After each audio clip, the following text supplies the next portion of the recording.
Praise the lord. Hallelujah, hallelujah, hallelujah. దేవుని పరిశుద్ధ గణనామానికి స్తోత్రము కలుగును గాక. మరి జూలై మాసంలో ఈ 14వ డేట్ నాడు మరి హైదరాబాదు, సికింద్రాబాదు, సైబరాబాదు 3 ఏరియాల దైవజనులమైన మనమందరము కలుసుకొని ఈ పోతుల బొగడలో మన ప్రభువైన యేసు క్రీస్తును ఆరాధించడానికి దేవుడు ఇక్కడ మనందరినీ సమకూర్చాడు, నడిపించాడు. అందుకు మరొకసారి దేవునికి స్తోత్రం చెప్పుదాం. హల్లెలూయా. దేవుని పరిశుద్ధ గణనామానికి స్తోత్రములు. మరి తెలంగాణ రాష్ట్రములకు, మరి తెలంగాణ రాష్ట్రం ఐపీసీ అధ్యక్షులైనటువంటి పాస్టర్ ఎం ఆరోనయ్య గారికి నా హృదయపూర్వక వందనాలు తెలియజేస్తుంటున్నాను. అదేవిధంగా సికింద్రాబాద్ ఏరియా దైవజనులు సల్మోనాయ్ గారికి నా వందనాలు. మరి సెంట్రల్ కౌన్సిల్ మెంబర్ గారైనటువంటి పిపి సామ్యుల్ గారికి, మరి అదేవిధంగా కౌన్సిల్ పాస్టర్ గారైనటువంటి పాస్టర్ బి డేవిడ్ గారికి, సామ్దాస్ పాస్టర్ గారికి, రవీందర్ గారికి, పెద్దలు ప్రైజ్ ది లార్డ్ హల్లెలూయా అందరికీ ప్రభునామములో వందనాలు. హైదరాబాద్ సంఘ పెద్దలకు నా హృదయపూర్వక వందనాలు తెలియజేస్తున్నాను. మరి 3 ఏరియాల దైవజనులు ఇక్కడ కూడుకొనడము దేవుని యొక్క చిత్తం. అందును బట్టి ఏరియాల దైవజనులకు నా హృదయపూర్వక వందనాలు. మరి ముఖ్యంగా సహోదరి సహోదరులకు మరి నడిపిస్తున్నటువంటి సామ్యుల్ రాజు గారికి అవకాశం ఇచ్చారు, వారికి కూడా నా హృదయపూర్వక వందనాలు. స్థానిక సంఘ కాపరి అయినటువంటి రూబేన్ గారు, వారి యొక్క కుమారుడు లాజర్, వారి కుటుంబానికి కూడా ప్రభు పేరిట వందనాలు తెలియజేస్తుంటున్నాను. దేవుని పరిశుద్ధ గణనామానికి స్తోత్రాలు. ఇక్కడికి 2009లో మన ఆత్మీయ నాయకులు పాస్టర్ డి జాన్ సుందరరావయ్య గారు ఉన్నప్పుడు మరి 2 సార్లు ఇక్కడ ఒకసారి, ఆ తర్వాత ఇక్కడ పాంబండ అక్కడోసారి 2 సార్లు కూటాలు పెట్టినప్పుడు రావడం జరిగింది.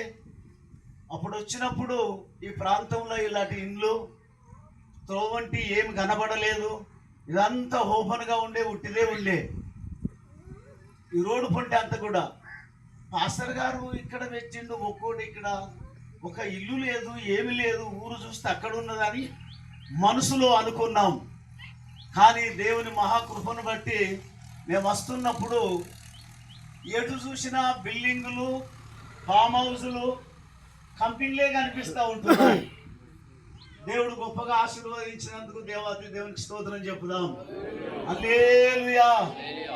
మంచిది. దేవుని పరిశుద్ధ నామానికి స్తోత్రములు. నేను ఒక 10 నిమిషాలు మాట్లాడడానికి ప్రభు సన్నిధానములో నిలబడి ఉన్నాను. దేవుని పరిశుద్ధ గణనామానికి స్తోత్రములు కలుగునుగాక. మంచిది. పరిశుద్ధ బైబిల్ గ్రంథములో నుండి దేవుని యొక్క వాక్యాన్ని మనము చదువుకుందాం. తిమోతిలకు రాసిన పత్రిక మరి 4వ అధ్యాయము 11వ వచనాన్ని మాత్రము చదువుకుందాం. తిమోతిలకు రాసిన మొదటి పత్రిక 4వ అధ్యాయము 11వ వచనము.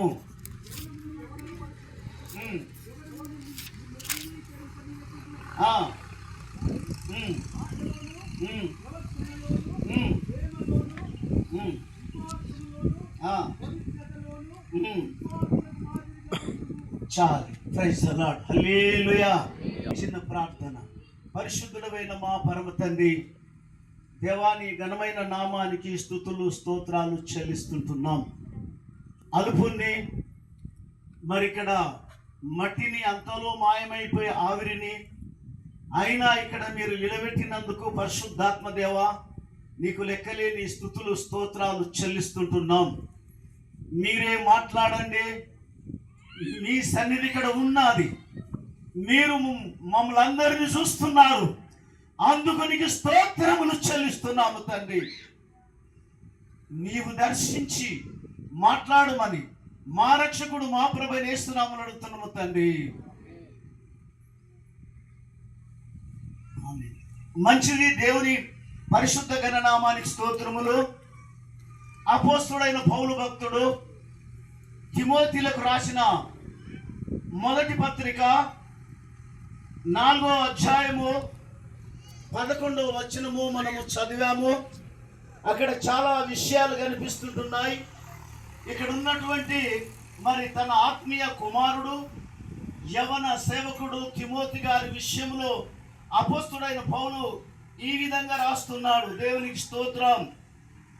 అయితే నీ యవ్వనమును బట్టి ఎవడును నిన్ను తునీకరింపనీయకుము, కానీ మాటలలోను ప్రవర్తనలోను ప్రేమలోను విశ్వాసములోను పవిత్రతలోను విశ్వాసులకు మాదిరిగా ఉండుము అంటున్నాడు. దేవునికి స్తోత్రములు.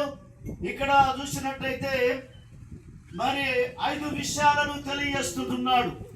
మొట్టమొదలు మాట అని చెప్పాడు, రెండవది ప్రవర్తన, మూడవది ప్రేమ, నాలుగవది విశ్వాసం, ఆ తర్వాత పవిత్రతలోను విశ్వాసులకు నీవు మాదిరిగా ఉండవాలను.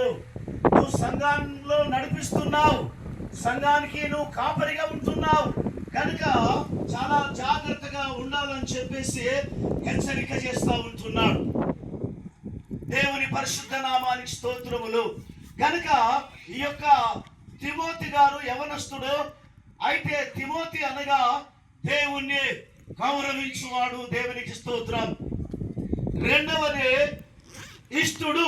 దేవునికి స్తోత్రములు. హల్లెలూయా. కనుక